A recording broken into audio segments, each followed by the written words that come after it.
غازی برادران اسٹیٹ کو چیلنج کرتے گئے اور مشرف کا پارا چڑھتا گیا اور آخر کار اس نے مسجد پر فوج کشی کر دی۔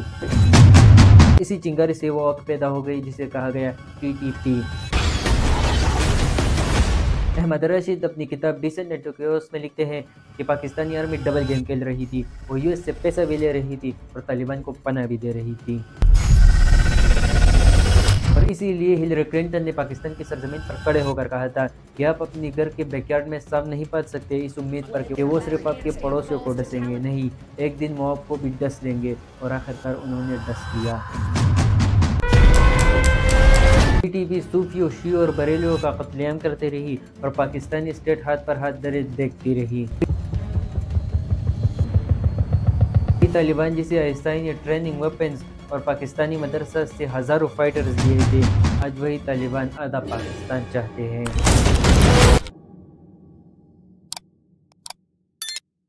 کابل، افغانستان۔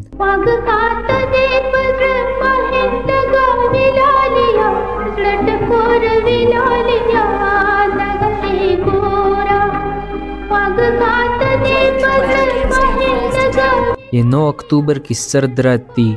سورج ہندوکش پہاڑوں کے پیچھے چھپ چکا تھا اور کابل کی گلیوں میں ایک انجان سی خاموشی تھی، مگر اس خاموشی میں کچھ گاڑیاں تیزی سے بڑھ رہی تھی کیونکہ ان کے پیچھے کچھ شکاری تھے۔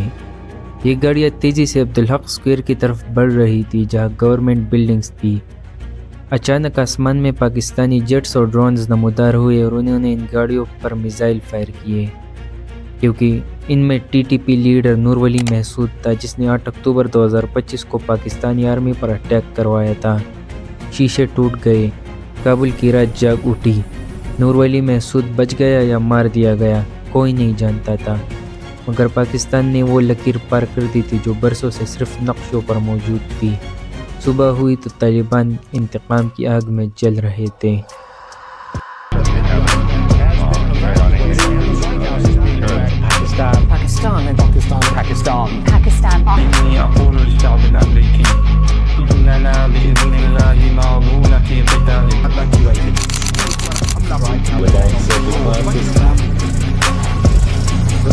افغان طالبان تحریک طالبان پاکستان یعنی TTP کے دہشت گردوں کو ہوسٹ کر رہا ہے، انہیں پناہ دے رہا ہے، اس لیے ان پر ایئر سٹرائکس کی گئی تھی۔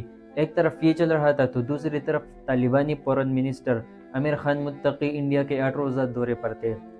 10 اکتوبر 2025 کو طالبان اور پاکستانی آرمی کے درمیان بارڈر پر کلیشز اور آرٹلری فائرنگ شروع ہو جاتی ہے، جس میں پاکستانی آرمی نے طالبانی چیک پوائنٹس پر قبضہ کیا اور انہیں پیچھے دھکیلا۔ 11 اور 12 اکتوبر کی راتیں اور بھی بھیانک تھی جس میں طالبان کو اور نقصان اٹھانا پڑا۔ پاکستانی گورنمنٹ کے اکارڈنگ اس وقت طالبان نیگوشیشنز اور سیز فائر چاہتے تھے، مگر پاکستان نے سب کچھ اگنور کیا اور لڑائی جاری رکھی۔ اس کے ساتھ ہی بارڈر کراسنگ سیل کر دی گئی، مگر ان سب کے اوپر افغانی مہاجرین جو 40 سال سے پاکستان میں مقیم تھے ان کے لیے حالات اور بھی بد سے بدتر ہو گئے اور انہیں زبردستی ملک سے نکل جانا پڑا۔ 15 اکتوبر 2025 کو افغانستان پر ایئر سٹرائکس کے بعد سیز فائر ہو گئی۔ استنبول ٹاکس میں پاکستان کا موقف بہت واضح تھا کہ طالبان TTP کے خلاف کارروائی شروع کرے، مگر طالبان اس بات کو ماننے کے لیے تیار نہیں تھے اور استنبول ٹاکس بنا کسی نتیجے کے ختم ہوئی۔ 10 نومبر کو وانا کے کیڈٹ کالج پر TTP اٹیک کرتا ہے اور 11 نومبر کو اسلام آباد پورٹ میں بھی خودکش حملہ ہوتا ہے، جس کی وجہ سے حالات پھر سے گرم ہو جاتے ہیں۔ جن طالبان کو ISI نے ٹریننگ، ہتھیار اور سپورٹ دیا اور پاکستانی مدرسہ سے ہزاروں فائٹرز لیے تاکہ وہ کابل پر قبضہ کر سکے، آج وہی طالبان اینٹی پاکستان گروپس کو سپورٹ کر رہا ہے۔ آئیے جانتے اس پورے کانفلکٹ کی ہسٹری کو آج کی اس ویڈیو میں۔ افغانستان۔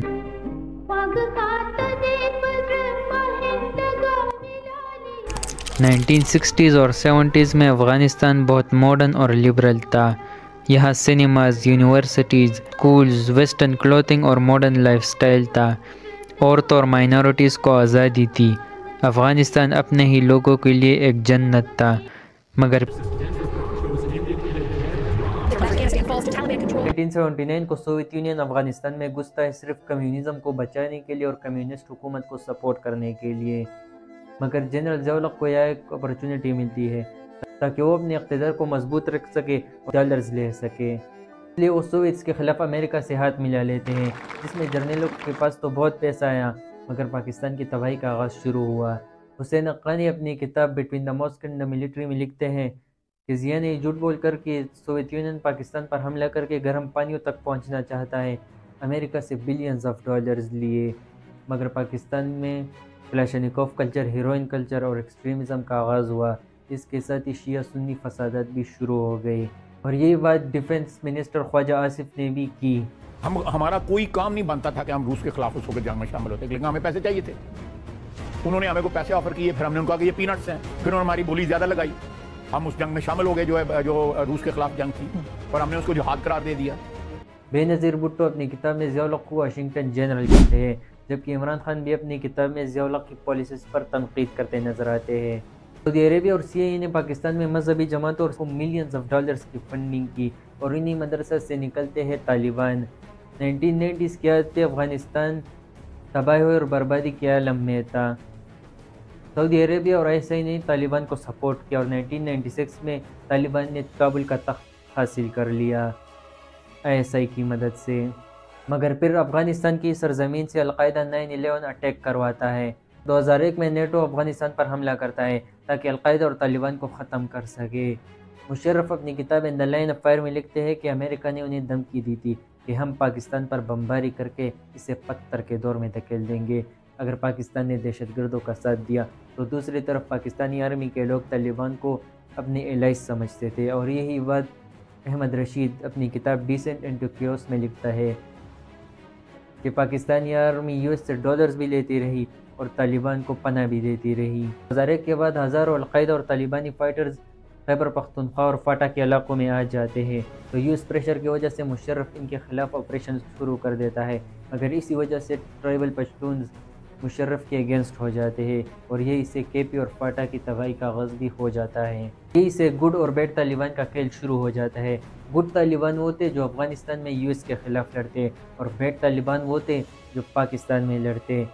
پاکستانی آرمی کا خیال تھا کہ یو ایس کے جانے کے بعد طالبان افغانستان پر قبضہ کر لیں گے اور وہ پاکستان کے ساتھ فرینڈلی ہوں گے، اور انڈیا کا انفلوئنس بھی بالکل ختم ہو جائے گا، اور پاکستان کا کنٹرول اور انفلوئنس افغانستان پر برقرار رہے گا، اور ڈیورنٹ کا مسئلہ بھی حل ہو جائے گا۔ اگر گڈ اور بیڈ طالبان دونوں ایک ساتھ ہو گئے، اور گڈ طالبان بیڈ طالبان کو شیلٹر اور ٹریننگ دینے لگے۔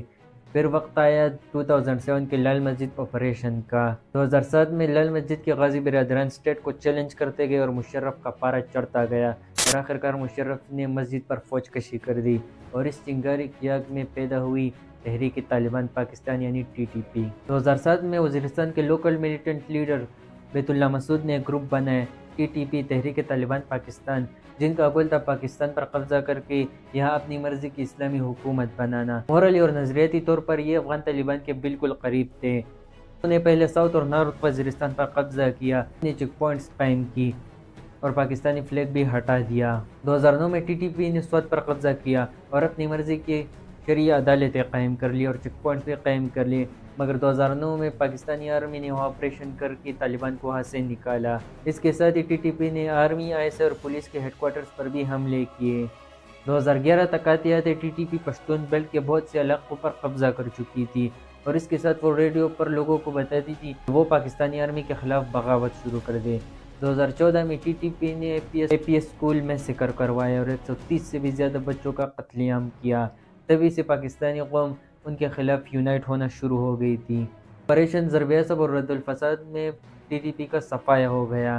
اور پختونخوا میں منظور پشتین اور محسن داوڑ جیسے لوگ بھی طالبان کے سخت مخالف ہیں۔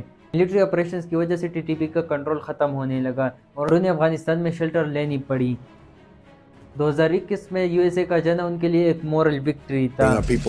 Back home to end America's longest war. The U.S. will soon complete its withdrawal of forces from Afghanistan. Alarming images. Taliban fighters have flooded the capital. They're American-made weapons in the hands of Taliban fighters. Many of the Afghans trying to escape actually helped American armed forces. It was quite clear that it was going to come to this. نے سمجھا کہ جیسے U S کو ہم نے defeat کر دیا، ایسے ہی پاکستان کو بھی ڈیفیٹ کر دیں گے اور پاکستان پر قبضہ کر لیں گے۔ 2021 کے بعد وہ کے پی میں داخل ہونا شروع ہو گئے، اور 2021 کے بعد ہی پاکستان پر حملے بہت زیادہ ہو گئے ہیں۔ Afghan Taliban T T P کو سپورٹ کر رہا ہے، انہیں پناہ دے رہا ہے، اور پاکستان کو پہلے شکایت ہی یہ ہے۔ ہمیں افغانستان میں ایک ایسی حکومت چاہیے جسے اپنی ٹیریٹری پر پورا کنٹرول ہو اور وہ ان طالبان کے خلاف آپریشنز کر سکے اور ہمارا ویسٹرن بارڈر بھی سیکیور ہو۔ 1980s کے سو کالڈ افغان جہاد اور پھر وار آن ٹیرر میں ہمیں امریکہ کا ساتھ نہیں دینا چاہیے تھا، ان کا ساتھ دے کر اپنی پیر پر کھلاڑی ماری ہے۔ امید ہے آپ کو یہ ویڈیو پسند آ گئی ہوگی۔ شکریہ۔